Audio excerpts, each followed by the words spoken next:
Should you buy the Samsung Galaxy Z Fold 3?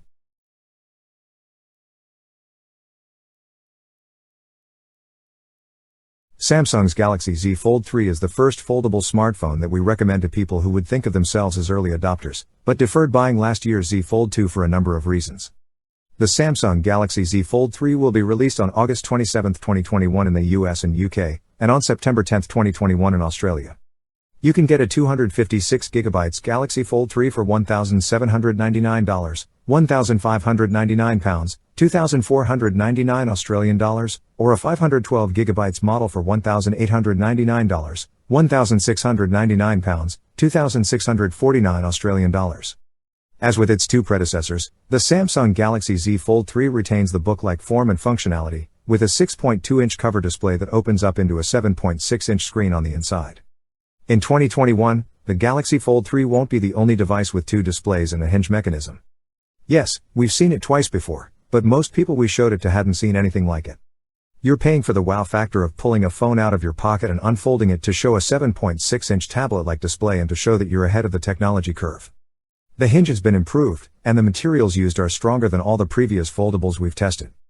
In fact, Samsung claims the Z Fold 3 is 80% stronger than its previous devices, and yes, there's a noticeable difference when you unfold it, especially if you're upgrading from Gen 1.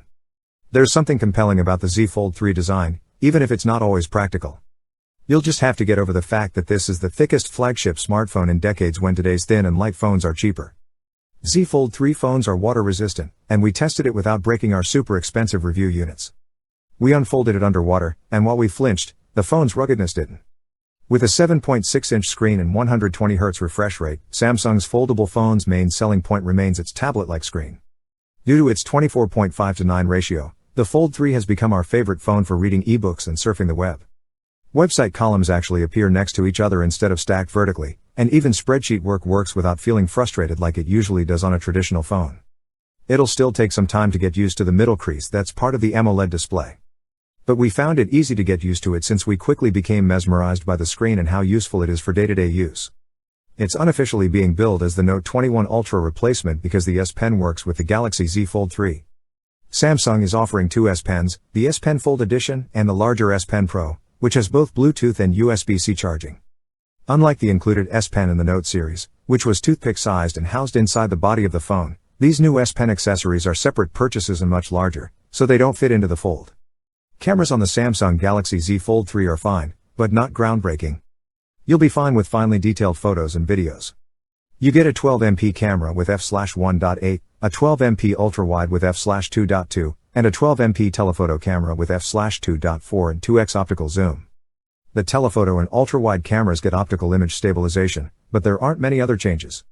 As you'd expect from almost any Samsung phone in 2021, the Z Fold 3 takes sharp, vibrant photos. There's one downside to this cutting-edge tech. We found the 4MP f/1.8 camera captured photos that are noticeably less sharp than the 10MP f/2.2 selfie camera on the cover display.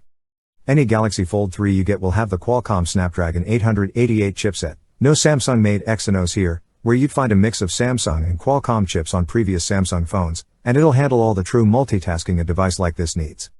The Z Fold 3 comes in two configurations, 256GB with 12GB of RAM, which most people will be fine with, and 512GB with 12GB of RAM. PUBG, Call of Duty Mobile, and Asphalt 9 Legends run like a champ even on ultra settings, thanks to the Samsung Galaxy Z Fold 3's RAM and Snapdragon 888 chipset. It's not clear why Samsung chopped 100 mAh off last year's 4,400 mAh battery capacity, but maybe it was because there's so much tech packed into the flexible body. Users who are going to use both screens and use the camera liberally will feel the impact. While we could get by most of the day using both screens, if we put 5G on and use the camera a lot, we'd need a fast charger or a Qi charger.